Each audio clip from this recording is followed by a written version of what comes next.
Hello my dear friend. आज हम लोग यूजीसी नेट क्लास पेपर 1 शिक्षण अभिक्षमता के बारे में जानेंगे। देखिए, हमने पिछले क्लास में कुछ बताया था कि शिक्षण की परिभाषा के बारे में कि किसने क्या दिए थे, है ना। उसके बारे में हम लोग पिछले क्लास में अपन चर्चा की थी। ठीक, ये पेपर 1 आज लेक्चर 2 है। एक क्लास हो गई थी। अब अपन बात करेंगे शिक्षण प्रक्रिया। ठीक है, शिक्षण प्रक्रिया। शिक्षण प्रक्रिया यानी टीचिंग प्रोसेस। टीचिंग प्रोसेस, शिक्षण प्रक्रिया जो है एक ब्रूनर, देखिए ब्रूनर की बात करते हैं। ब्रूनर एक मनोवैज्ञानिक कहिए। इनकी पुस्तक तक जो थी, उन पुस्तक का नाम था the process of education. The process of education. इन्होंने शिक्षण की प्रक्रिया के बारे में बताया। इन्होंने क्या दिया? शिक्षण प्रक्रिया। शिक्षण प्रक्रिया के बारे में बताया कि शिक्षण जो है, शिक्षण शिक्षार्थी का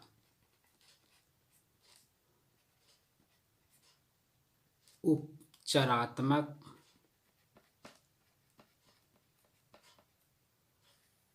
ठीक है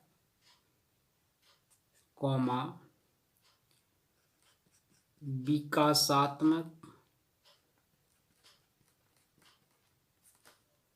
संज्ञानात्मक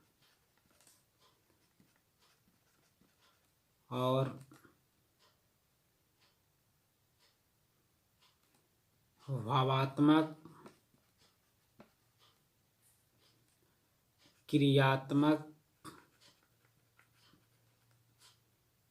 विकास है। शिक्षण, ब्रूनर ने कहा शिक्षण प्रक्रिया में कि शिक्षण जो है शिक्षार्थियों का उपचारात्मक है, विकासात्मक है और संज्ञानात्मक और भावात्मक और क्रियात्मक विकास है। ये उसने कहा। ठीक है, अब बात करते हैं उपचारात्मक। देखिए,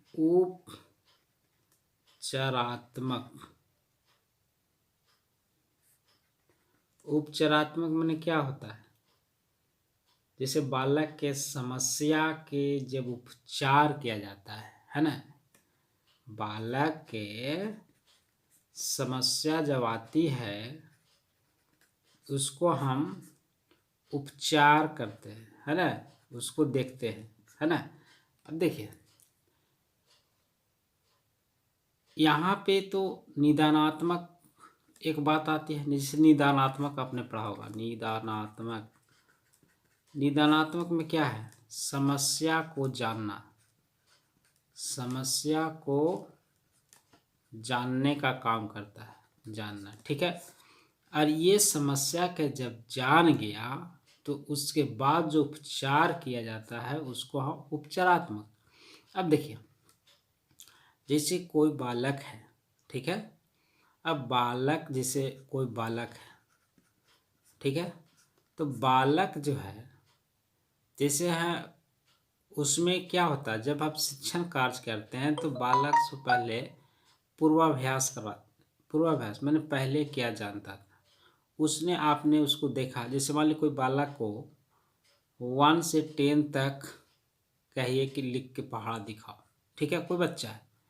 अब उस बच्चा को 1 से लेके 10 तक नहीं लिख पा रहा है, तो ये क्या हो गया, समस्या हो गया, निदानात्मक। अब जब उसको आप जान लीजिए कि उसको अगर 10 तक नहीं आ रहा है, आप उसको जान गए, अब उसको क्या करिएगा, लिखवाने का प्रैक्टिस कर रहे हैं, तो लिखवाने से ये याद करवा रहे हैं, तो वो हो गया उपचारात्मक, ठीक है। उम्मीद है कि यहाँ तक आप लोग छोटे से एग्जाम्पल हैं, बहुत बड़ा बड़ा ऐसे एग्जाम्पल है, लेकिन हम इसलिए छोटी सी एग्जाम्पल ले ताकि आपको माइंड में सेटअप हो जाए कि यह जो है से है क्या, है कि नहीं। अब बात करते हैं विकासात्मक, यानी विकासात्मक में क्या होता है ये जान लीजिए। सब वर्ड जो है ये सबसे जानना जरूरी है। विकासात्मक, है ना, विकासात्मक में क्या है, बालक के भाषा का विकास होना चाहिए, है ना, बालक के भाषाई विकास, है ना। अगर उसको भाषा ही नहीं पता होगा, है ना, तो वो विकासात्मक होगा, है ना, भाषा विकास होगा। संज्ञानात्मक विकास क्या है, चलिए देख लेते हैं। संज्ञानात्मक विकास, संज्ञानात्मक विकास, तो संज्ञानात्मक में क्या आता है, संश्लेषण, संश्लेषण या फिर कहे तो विश्लेषण, यानी उसमें इस प्रकार का क्षमता आना चाहिए। संश्लेषण मतलब, है ना, अब जैसे तोड़ना है, तोड़ के जोड़ने का काम, ये संश्लेषण विश्लेषण हो गया, है ना। वो सोचेगा, है ना, क्या सही है क्या गलत है, ये संश्लेषण। भावात्मक, भावात्मक क्या है, भावात्मक माने होता है अनुमान लगाते हैं, अनुमान लगाएंगे, तुलना करेंगे, है ना, ये सब चीज आता है इसमें, अनुमान लगाता है। जैसे मान लो देखिए, अनुमान है ना, जैसे किसी व्यक्ति को भय है ना, ये होता है, भय जब आती है एक प्रकार का संवेग है ना, भय क्या है, संवेग है। तो भय एक प्रकार का संवेग है, यह जन्मजात होती है, जन्मजात, एकदम शुरू से ही आता है। अब यहाँ पे क्या होगा, भय होगा। जैसे मान लिया कि कहा जाए कि आपके पैर के पीछे एक सांप है ना, आप कहीं बैठे हैं अगर फील्ड में, और कहा जाए कि आप बैठ के आप कोई चीज योगासन कर रहे हैं या कोई चीज अथी कर रहे हैं, अब बीच में आपको सांप पीछे है ना, अगर कहा जाए कि आपके पीछे सांप है, तो उस स्थिति में आप क्या करिएगा, वहां से पलायन करिएगा, पलायन। तो जब पलायन कर लीजिए, ये हो गया मूल प्रवृत्ति, है ना, ये मूल प्रवृत्ति, इसको अर्जित किया जाता है। क्या किया जाता है, अर्जित किया जाता है। ये क्योंकि मूल प्रवृत्ति अर्जित किया जाता है, और भय एक संवेग है, और संवेग जन्मजात प्रवृत्ति होती है ना। क्या कि आपको भय लगेगा वहाँ पे कि सांप है, तो वहाँ से आप क्या करिएगा, वहाँ से हटवे नहीं करिएगा। अभी यहाँ पे मान लिया कि बाढ़ आ जाए, दूसरा एग्जाम्पल ले लेते हैं। अगर बाढ़ आ जाए, तो बाढ़ अगर आ जाए तो आप सामान देखें कि आप अपने खुद भागिए, तो भागने की चीज हो गया पलायन। तो पलायन, बाढ़ क्या हो गया, इस प्रकार का ऐसे है ना, ये इस तरह से आपको भय आ गया, है कि नहीं। तो भय एक प्रकार का एक संवेग हो गया, और ये जो हुआ, जो पलायन किए, उसको हम बोलते हैं मूल प्रवृत्तियां अर्जित किया जाता है। ठीक है, अब हम दूसरी बात करते हैं। दूसरी बात हम करते हैं कि क्रियात्मक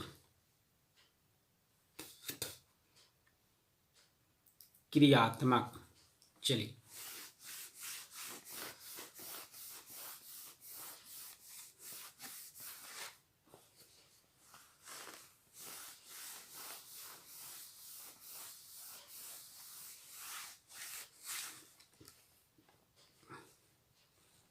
अब बात करते हैं क्रियात्मक।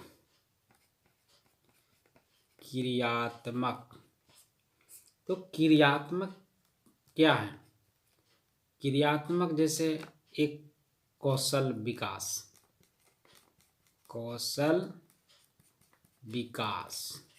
अब कौशल विकास की बात की जाए तो कौशल में कौन सा आएगा?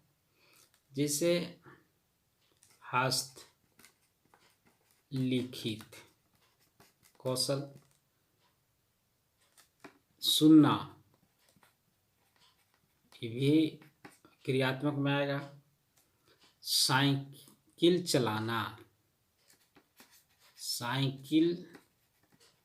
चलाना, ये सब क्रियात्मक में आता है, जो आप कर रहे हैं, है ना, क्रियात्मक। ठीक है, अब बात करते हैं शिक्षण प्रक्रिया के चरण। शिक्षण प्रक्रिया के चरण। शिक्षण प्रक्रिया के चरण, तो शिक्षण प्रक्रिया के चरण टोटल कितने होते हैं? 7। टोटल कितने होते हैं? 7। पहला है योजना बनाना।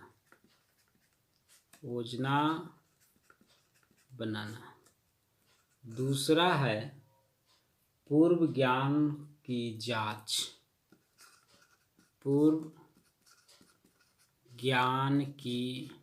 जांच। ठीक है, चलिए अपन समझाते हैं, एक बार ही समझा देंगे तो ज़्यादा बेहतर है। तीसरा है अध्यापन समस्याओं को एकत्रित करना। अध्यापन समस्या को एकत्रित करना। चौथा, कक्षा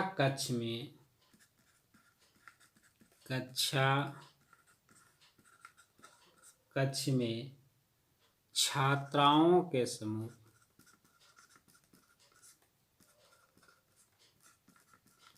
सम्मुख प्रस्तुत करना। ठीक है, और पांचवा है संश्लेषण विश्लेषण।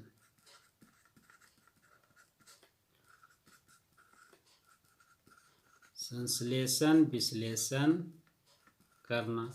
और छठा है मूल्यांकन करना। और सातवां है पुनरावृत्ति। अब देखिए, यहाँ पे समझने वाली बात है, शिक्षण प्रक्रिया के चरण, योजना बनाना। जैसे कक्षा में आप जाते हैं पढ़ाने के लिए, ठीक है, मान लिया कि आप टीचर हो गए, आप कक्षा में पढ़ाना है, तो आप क्या करते हैं? सबसे पहले योजना बनाते हैं कि हमको पढ़ाना क्या है ना।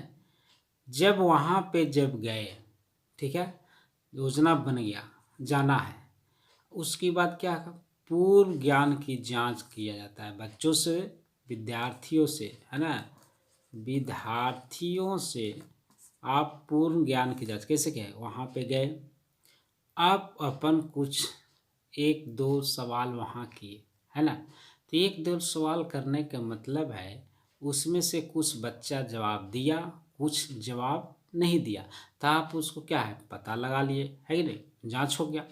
अध्यापन समस्या, जब आप जांच कर लिए तो आप अध्ययन जो योजना बनाए थे उसमें जो समस्या आ रही थी पूर्व ज्ञान जांच से, तो उसको आप एकत्रित कर लिए कि भाई इसको समस्या है, इसी को हमको बताना है, ठीक है।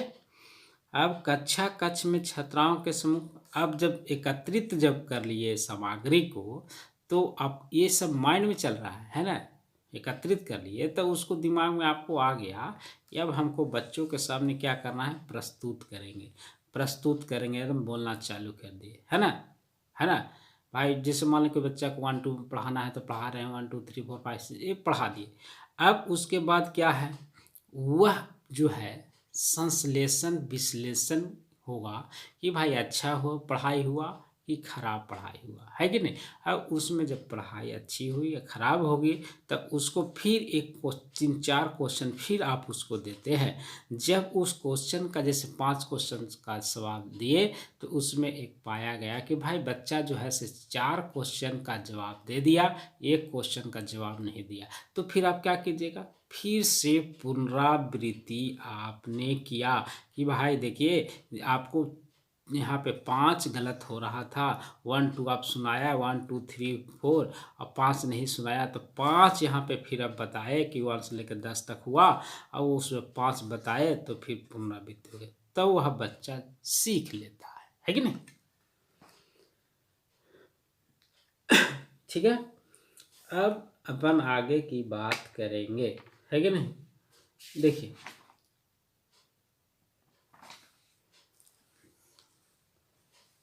चलिए ठीक है,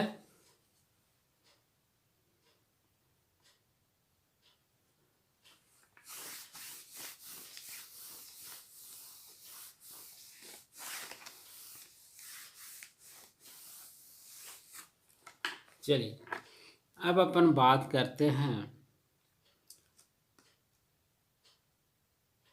हम जानते हैं कि जो शिक्षण है ये त्रिमुखी प्रक्रिया है, त्रिमुखी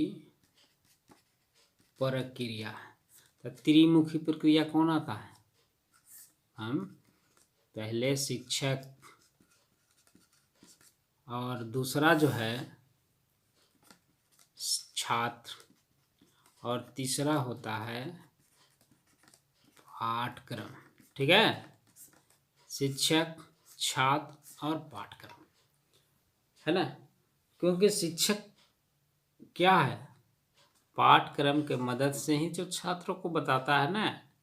अब 9 क्लास या 10 क्लास या इंटर हो या बीए है, ग्रेजुएशन हो या नेट हो, तो उसमें क्या है एक सिलेबस रहता है ना, रहता है कि नहीं। तो सिलेबस के माध्यम से ही आपको बताया जाता है कि नहीं। तो त्रिमुखी प्रक्रिया, इसके जो त्रिमुखी प्रक्रिया हुए इनके उद्देश्य, उद्देश्य जो है उद्देश्य 3 प्रकार के होते हैं, है ना। एक वो होता है संज्ञानात्मक, दूसरा हो गया भावात्मक और तीसरा हो गया क्रियात्मक। ठीक, संज्ञानात्मक का मतलब जिसमें क्या क्या आएगा, संज्ञानात्मक का मतलब तर्क वितर्क, यानी उसको माइंड चलना चाहिए, है ना।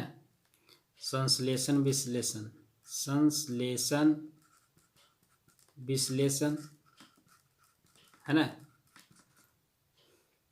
और ये जो है भावनात्मक में आ गया, आकलन करेगा, आकलन किया, है ना। फिर किसी चीज़ को प्रतिक्रिया देगा, है कि नहीं, कि सही है गलत है, इस टाइप से, है कि नहीं। और क्रियात्मक का मतलब हो गया कि कौशल विकास, ये तो आप कौशल विकास हम लोग पिछले ही पढ़े हैं। अगले नेक्स्ट क्लास में बात करेंगे शिक्षा के समान उद्देश्य, शिक्षा के समान उद्देश्य के बारे में चर्चा करेंगे। आज तक क्लास इतना ही। अगले क्लास में हम लोग फिर मिलेंगे। तब तक के लिए धन्यवाद और लाइक करें, शेयर करें, सब्सक्राइब करें। Thank you.